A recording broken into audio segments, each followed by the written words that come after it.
본 이야기는 구독자 중 한 분인 원수같은 되대장님께서 보내주신 소중한 사연을 실화 96%, 구라 4%를 적절히 섞어 제작한 영상입니다. 사연 보내주신 원수같은 되대장님 진심으로 감사드립니다. 소중한 구독자분의 사연이니만큼 무례한 댓글은 지양해 주시길 부탁드립니다. 내 이름은 이석진, 2010 땡영군번으로 독립전차대대에서 복무했다. 전방, 전차, 독립부대라는 조건 때문인지 병사와 간부 모두 상남자에 상당히 와일드했다. 사단장님은 사단장임에도 준장이었고 대대장님은 소령, 간부는 20명, 병사는 30명 정도 되는 워낙 인원이 적은 대대이다 보니 중대는 달라도 모두가 선우임. 자대 배치받고 털려가며 열심히 생활, 조금씩 인정받으며 적응해갈 무렵 첫 대대장이었던 짬소령이 전역하고 새로운 대대장이 부임했다. 이대주 소령. 키는 작은데 이북 리더처럼 뚱뚱했기에 우리들은 되대장이라고 불렀다. 부임한 지 한 달 정도 지났을 무렵 아침 식사를 하고 개인 정비하고 있는데 지통실로 모두 모이라는 방송이 울렸다. 그렇게 모두 집합하니 중대장님께서 박땡땡 상사님의 갑작스런 부고 소식을 전달하셨다. 교통사고라고.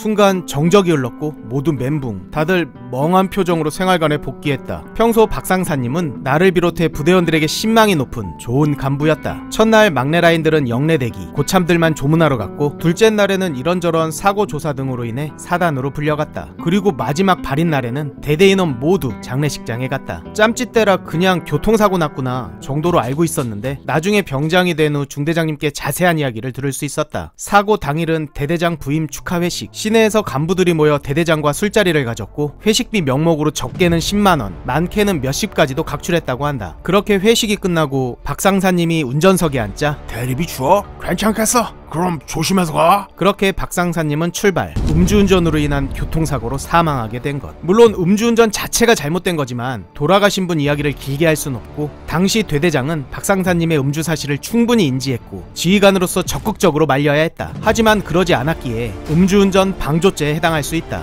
그게 걱정됐는지 되대장은 사단에 조사받으러 가기 전 회식 자리에 있던 간부들을 모아놓고 대리로 불렀지만 내가 잠깐 화장실 다녀온 사이에 담당관이 운전해서 가버린 거야. 알았어? 라고 입을 맞췄다고 했다. 그 후 대대 주임원사님과 직속이었던 본부 중대장에게는 사단에서 내려온 경고장 같은 게 책상에 놓여 있었지만 되대장은 그 어떤 경고장도 받지 않았던 것으로 기억한다.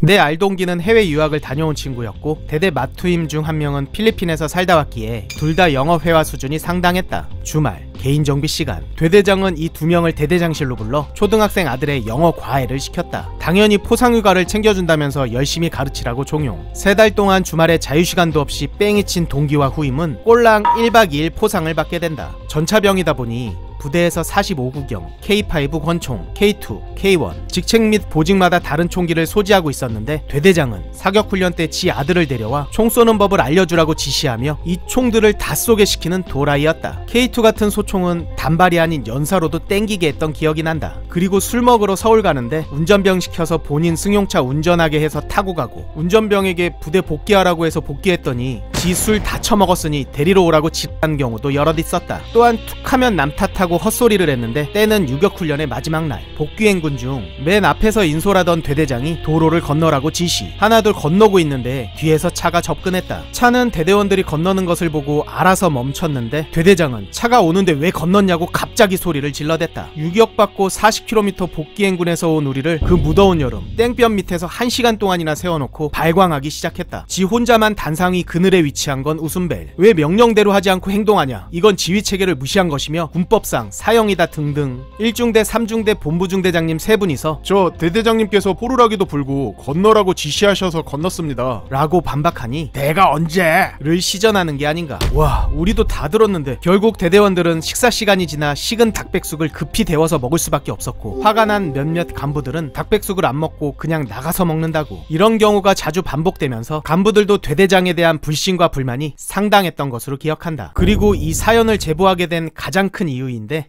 수요일 대대 회식이 있던 날이었다. 평일이었으나 아침에는 전투축구, 이후에 씻고 개인 정비하다가 식당에서 삼겹살 및 소주를 먹는 날이라 다들 들떠 있었다. 당시 나와 내 동기가 대대 최고 선임이었기에 전투축구하던 도중 먼저 빠져나와 식당에서 회식 세팅을 했다. 세팅을 끝내고 씻고 나오니 중대장님께서 당황한 목소리로 석진아, 어머니께 전화 왔는데 뭔가 심각한 것 같다. 지금 빨리 전화드려. 나는 공중전화로 뛰어가 어머니께 전화드렸다. 불안한 마음에 손이 덜덜 떨렸고 전화를 받으신 어머니는 할머니께서 많이 위독하시다고, 그래서 중환자실에 계신다고 하셨다.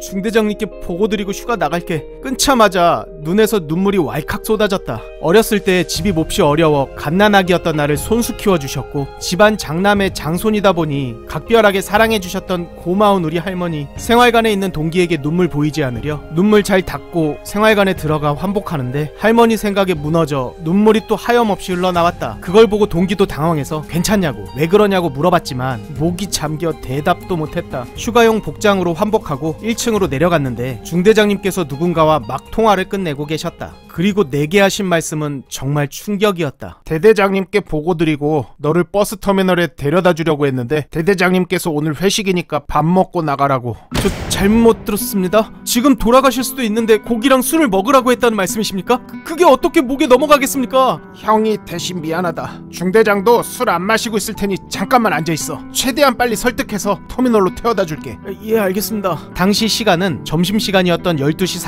30분 정도였던 것으로 기억한다. 식당에 들어가니 나와 중대장님 그리고 근무 인원을 제외한 모두가 모여 있었다. 우리가 들어가자마자 회식을 시작한다. 전부 잔 채워. 나는 도저히 술을 마실 수 없었기에 빈잔을 들고 가만히 있으니 옆에 앉아있던 친한 중사님이 잔에 물을 채워주셨다. 이렇게라도 하라고. 물 한 잔 마시고서 고기를 굽고 있는데 갑자기 대대장이 최고참 나오라고 했다. 그리고선 술을 따르라고. 동기보다 내가 군번이 빠르기에 내가 나가서 술을 한 잔 따랐다. 그리고 한 잔 받고 그냥 돌아서려는데 대대장이 준 술이니 마셔야지. 뭐해? 저 대대장님, 할머니가 위독하셔서 지금 술을 마시긴 좀 어려울 것 같습니다 라고 최대한 침착하게 말했으나 어차피 안 돌아가셔. 먹어 임마 라고 재차 술을 강하게 권하셨다. 옆에 계시던 주임원사님과 눈이 마주쳤는데 고개를 살짝 끄덕거리시며 대신 미안해하시는 눈빛을 보이셨기에 결국 한 잔을 마셨다. 평소 3병 정도 적당히 마시는 편인데 그 술은 내 인생에서 제일 쓴맛이었다. 그런데 대대장이 쌈을 하나 싸서 나에게 주는 게 아닌가. 빨리 먹고 가야겠다는 생각에 꾸역꾸역 씹고 넘기려는데 이놈이 장난친다고 청양고추를 잔뜩 넣었던 것. 너무 매워 기침하며 괴로워하는데 이놈은 재밌다고 앞에서 낄낄거리며 웃고 있다. 진짜 하극상이 왜 일어나는지 200% 이해할 수 있었다. 상황을 아는 간부들은 안절부절 못하며 나와 중대장님께 절대 술을 권하지 않았고 중대장님은 대대장에게 나를 휴가 보낼 것을 재차 건의했다. 하지만 대대장은 끝까지 거절했고 결국 회식이 끝난 7시가 돼서야 나와 중대장님은 부대를 빠져나올 수 있었다. 청원휴가든 정기휴가든 포상휴가든 그날 당일이 1일인데 나는 부대에서 오후 7시가 지난 후에야 나오게 된 것. 중대장님께서 터미널에 데려다 주시면서 정말 미안하다. 중대장으로서 정말 할 말이 없다. 형이 꼭 네 휴가 챙겨줄게. 2달 후 중대장님은 전출 가셨는데 가시기 전 분대장 포상에 다른 포상을 붙여 약속을 지켜주셨다. 그렇게 할머니께서 계신 대학병원에 도착하니 늦은 시각. 중환자실에 계시기에 면회 시간이 정해져 있었지만 군복 입은 나를 본 간호사분의 배려로 잠깐 들어갈 수 있었다. 할머니의 입과 몸에 선들이 여기저기 달려있었고 가슴팍에 큰 멍이 있었으며 의식이 없으셨다. 어머니가 할머니께 귓속말로 어머니, 석진이 왔어요 라고 말씀드렸는데 할머니께서 눈을 뜨시며 그 불편한 몸을 일으켜 나를 안아주시려고 하셨다. 나는 터져나오는 눈물을 겨우 참으며 할머니의 손을 꼭 잡아드렸다. 할머니, 저 이제 조금만 있으면 전역해요. 그러니까 제가 효도할 수 있게 기회를 주세요. 예? 그 힘든 상황에서 나를 보고 미소 지어주시는 할머니. 잠시 호전되시는가 싶었던 할머니께서는 결국 다음날 우리 곁을 떠나셨다. 할머니께서는 나를 기다리시느라 힘겹게 버티고 계셨던 것이다. 그 귀한 시간을 대대장이 짐승 같은 놈의 유의를 위해 낭비했다니. 할머니를 잘 보내드리고 복귀한 후 대대장에게 복귀 신고를 하니 왔냐? 이게 끝이다. 진짜 뒤에서 해코지라도 하고 싶었으나 할머니께서 슬퍼하실 것 같아서 참았다. 이 일련의 사건들이 모두 지나가고 부대원들과 간부들 모두 대대장에게 불만이 쌓여 폭발하기 직전 갑작스런 대대장의 전출. 새로운 대대장님이 오셨고 전역 2달이 채 안 남은 상황에서 갑자기 군단 헌병대가 부대에 방문했다. 중령과 대위가 왔던 것으로 기억한다. 병사와 간부를 몇 명씩 찢어놓더니 종이 2장을 주면서 모든 사실대로 쓰라고 했다. 종이를 보니 이대주 소령. 대대장에 대한 질문이 양면으로 빼곡하게 적혀 있었다. 앞에 나열했던 3가지 사항도 당연히 적혀 있었으며 횡령과 갈취 같은 것들에 대한 조사 항목도 있었다. 와, 이놈은 내가 모르는 또 다른 짓거리를 많이 했나 보네. 이미 거의 파악한 것 같기에 내가 알고 있는 모든 걸 적어서 냈다. 중대장님이나 간부님들께 이야기를 들어보니 간부들에게 회비 명목으로 돈을 갈취하고 제일 고참 중대장에게는 몇백만 원씩이나 내놓으라고 했다고. 징계위가 열렸는데 무슨 백을 쓴 건지 중령 진급 탈락하고 끝이었다고 들었다. 젠장, 군사재판까지 기대했는데. 전역하고 지금까지 연락하고 지내는 중사님 말로는 사단 정작과장으로 가서 또 병사들 사적으로 부려먹다 걸려서 계속 진급 누락, 결국 소령 전역했다고 한다. 할머니께서 돌아가신 이유는 따로 있었지만 내게 장난치며 할머니와의 마지막 시간을 낭비하게 한 이놈은 지금도 내게 철천지 원수처럼 남아있다. 충성! 하사 최송이! 구독자 여러분께 드릴 말씀 있습니다. 여러분들의 소중한 군생활 이야기를 들려주십시오. 내가 겪은 재밌는, 무서운, 빵당한, 억울한, 역같은, 또라이 병사 등등 어떤 이야기라도 대환영입니다. 그러면 구라 적당히 잘 버무려 각색해서 열심히 제작할 겁니다. 설명란과 댓글에 이메일 주소가 있사오니 용기 내어 편안하게 적어서 보내주세요. 구독자 여러분들의 소중한 사연을 기다리고 있겠습니다. 감사합니다. 충성! 드디어 18년 만에 신년지가 완결됐습니다. 정지혁 병장의 고등학교 시절, 그리고 정지혁 이병은 과연 어떤 모습이었을지, 최원일과 정지혁은 왜 원수가 되었는지, 짱고는 왜 김창우를 좋아하게 됐는지, 왜 정지혁은 김창우를 그토록 갈구는지, 김창우는 어떤 고문간 짓을 했는지, 말년들은 과연 제대할 수 있을 것인지, 그리고 666 부대는 어떻게 탄생했는지, 여러분들이 궁금해하셨던 모든 떡밥들을 풀었습니다. 카카오 페이지에서 5인용 또는 666을 검색하세요. 감사합니다.